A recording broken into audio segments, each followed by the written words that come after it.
Assalamualaikum warahmatullahi wabarakatuh. Perkenalkan saya Joana Novel Robani dari Teknologi Informasi kelas D dengan NIM 2025 0140154. Akan menjelaskan singkat terkait troubleshooting PC komponen.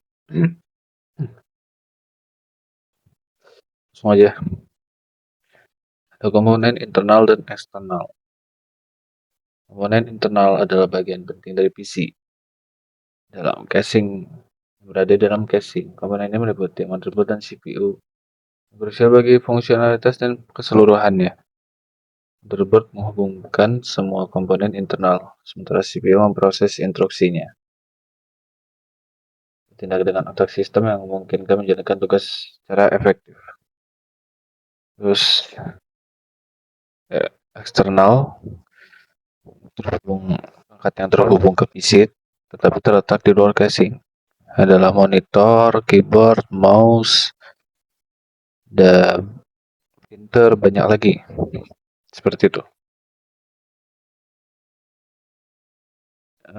Oke, langsung untuk komponen internal. Yang pertama dari motherboard. Motherboard adalah papan utama tempat semua komponen terhubung. CPU, RAM, GPU, storage, power supply, dan port I atau U. Troubleshoot yang umum. PC tidak menyala. Solusi cek konektor power 4 pin atau dan 8 pin CPU-nya. Tidak ada tampilan cek slot RAM, GPU, BIOS reset, dan bipcode. Pastikan RAM atau GPU-nya sudah terpasang dengan benar, terhubung dengan benar.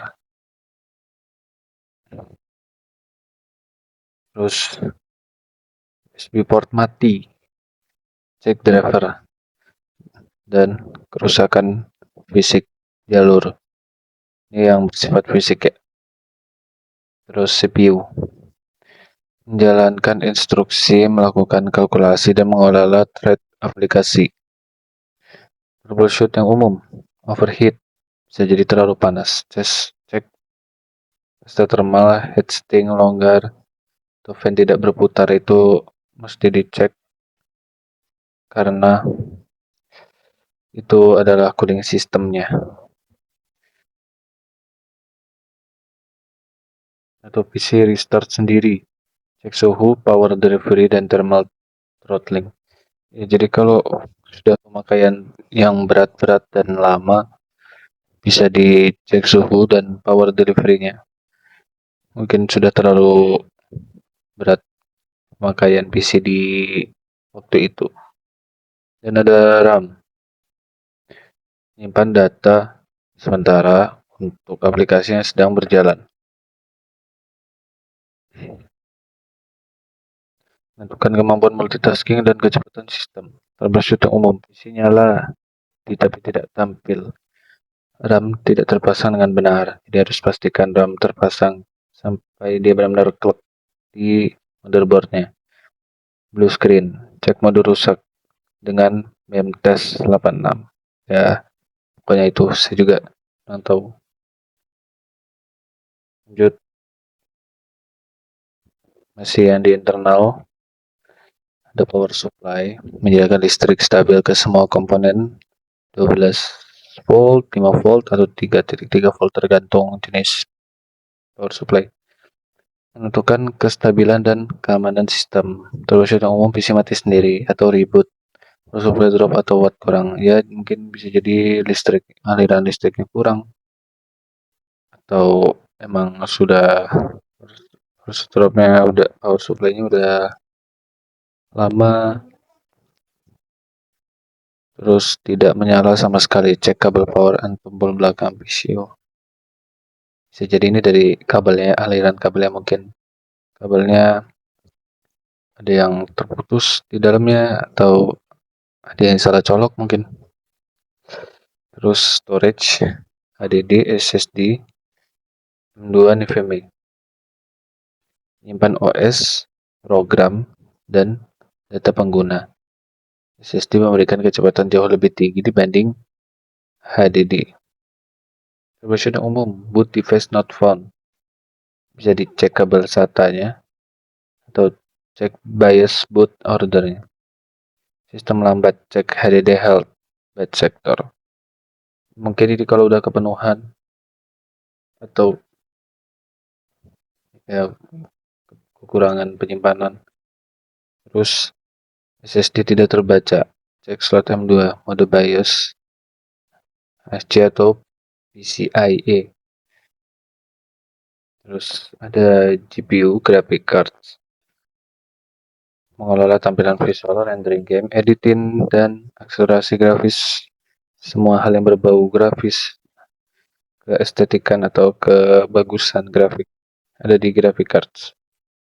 Troubleshoot yang umum, no signal ke monitor, cek konektor GPU dan kabel. Bisa dicek kabelnya mungkin kendor, atau mungkin kabelnya rusak atau gimana. Suara kipas kencang, cek driver thermal debu atau suhu tinggi. Ya memang umum kalau menjalankan aplikasi game yang memerlukan visual yang bagus atau rendering video, editing video. Biasanya emang suara kipasnya kencang karena memerlukan kekuatan yang lebih. Akhirnya suhunya jadi panas dan kipasnya jadi kencang.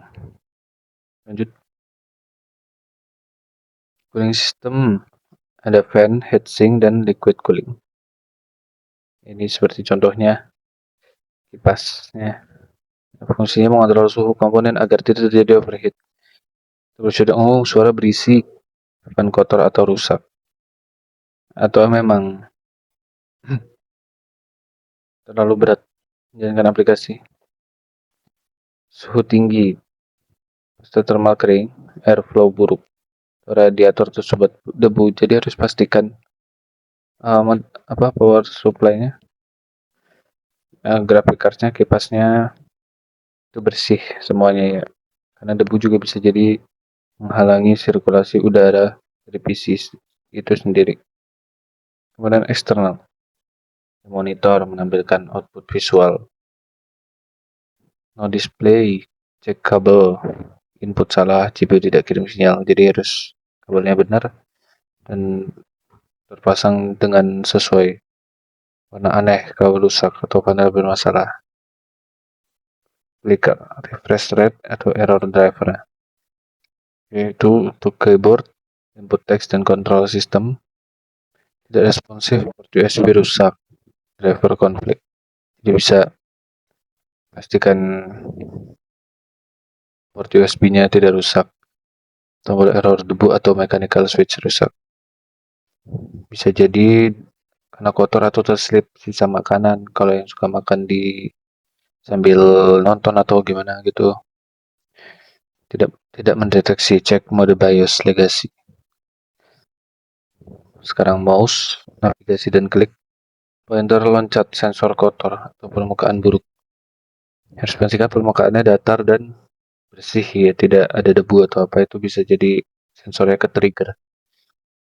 Terus tidak gerak, kabel rusak atau USB mati atau tidak terhubung, bisa dibilang. Lebih enak pakai mouse yang sekarang sih bisa Bluetooth ya.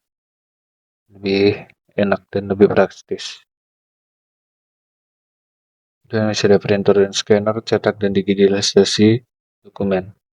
Tidak ngeprint, antrian macet, koneksi jaringan, atau tinta habis. Kertas nyangkut, roller kotor, atau mungkin saat naruh kertasnya itu tidak presisi, jadi nyangkut. Speaker and headphones untuk output audio. Troubleshoot tidak sesuai device, default salah, driver audio crash, kabel longgar, atau emang udah rusak aja headset atau earphone, speakernya. Suara pecah, volume terlalu tinggi, atau speaker rusak. External storage, flash disk, HDD, SSD eksternal, penyimpanan data portable. Tidak terbaca, port rusak, kabel USB bermasalah, format tidak didukung. Kan harus didukung ya formatnya sebelum di HDD atau SSD eksternal. Lambat, banyak sektor rusak. Safe handling tips. Selalu pegang komponen pada bagian tepinya untuk menghindari menyentuh sirkuit sensitif dan mencegah potensi kerusakan. Pastikan ruang kerja Anda bersih dan teratur. Mengurangi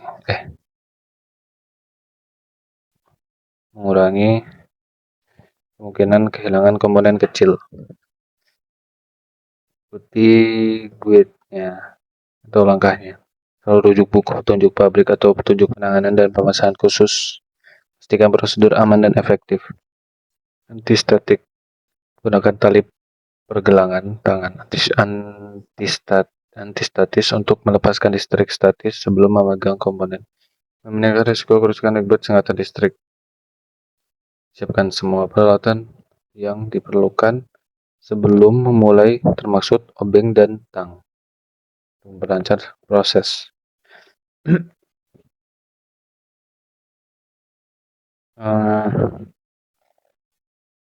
Ini udah segitu, cukup. Terima kasih. Sampai jumpa.